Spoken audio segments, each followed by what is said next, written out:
What's up everyone? If you've been shopping for an e-bike, figuring out the right e-bike size can be challenging, especially if you're shopping online. Well, I'm going to spend the next few minutes simplifying this process, and by the end of the video, you'll feel confident choosing an e-bike that fits you perfectly. But before we get into it, like and subscribe to our YouTube channel so you'll never miss out on our new videos. There are three main measurements that you should know when sizing an e-bike: your inseam length, the e-bike standover height, and the bike seat height.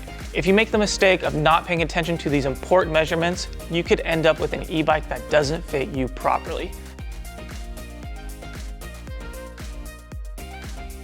Let's take a closer look at inseam length. This is the distance from the uppermost part of your thigh to the bottom of your leg.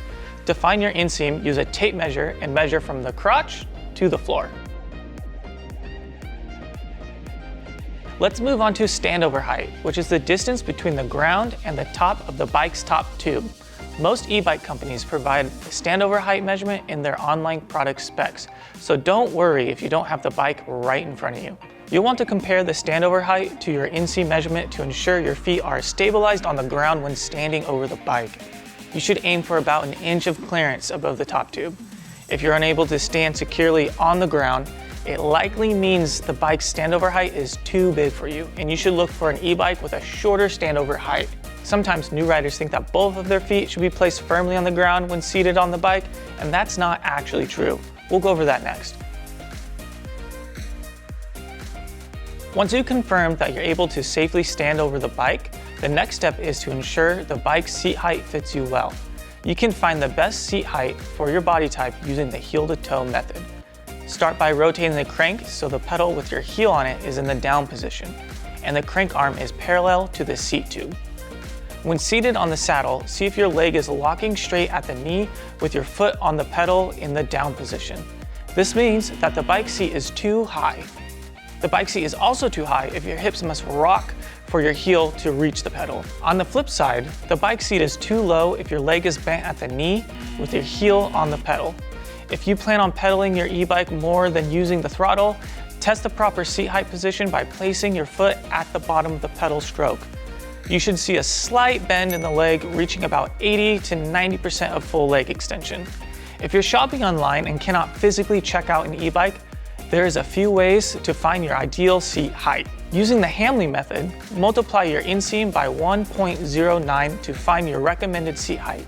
Or, if you'd rather not bother doing the math yourself, you'll find many nifty bike seat height calculators online. Getting proper leg extension is important if you want to do longer road rides. But if you're looking for a bike just to cruise around some trails or on the beach, proper leg extension isn't always a top priority. Once you find an e-bike that aligns with these measurements, you want to make sure you can comfortably swing your leg over the top tube and seat.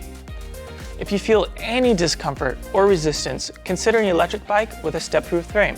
Our Rip Current S and Cross Current X models offer step-through frames to make mounting and dismounting easier for riders who may not have a complete range of motion necessary for bikes with traditional frames.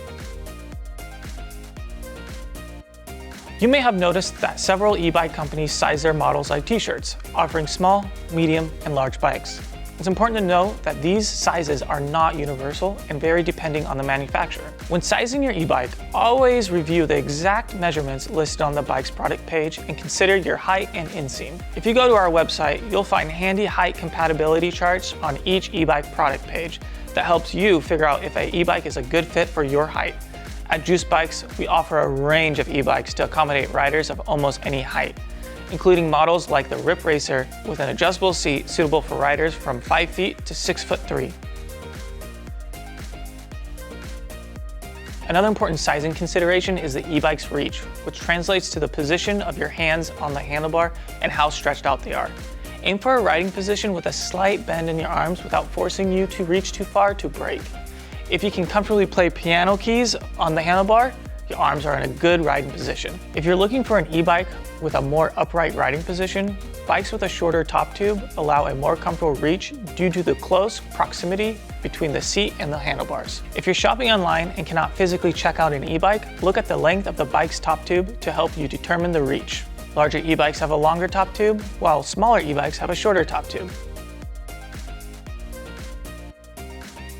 One last consideration when shopping for an e-bike is the overall weight of the bike. Keep in mind that e-bikes weigh 40 to 50% more than traditional bikes, which gives riders a confident, inspiring feeling. But it may be difficult for some riders to do things like carry them upstairs or pick them up if they fall over. If you'd prefer a lighter e-bike, our Rip Racer and Cross Current models are perfect choices. The adjustable seat on the Rip Racer even features a handle to help make carrying around the bike a bit easier. And that about wraps it up. I hope you have a better grasp on e-bike sizing and fitting. Remember, there's no universal sizing standard for e-bikes, so always take your height, inseam, and the bike's standover height, seat height, top tube length, and other vital measurements into consideration when sizing your e-bike. Thanks for watching this video, and comment below if you have any questions about e-bike fitting.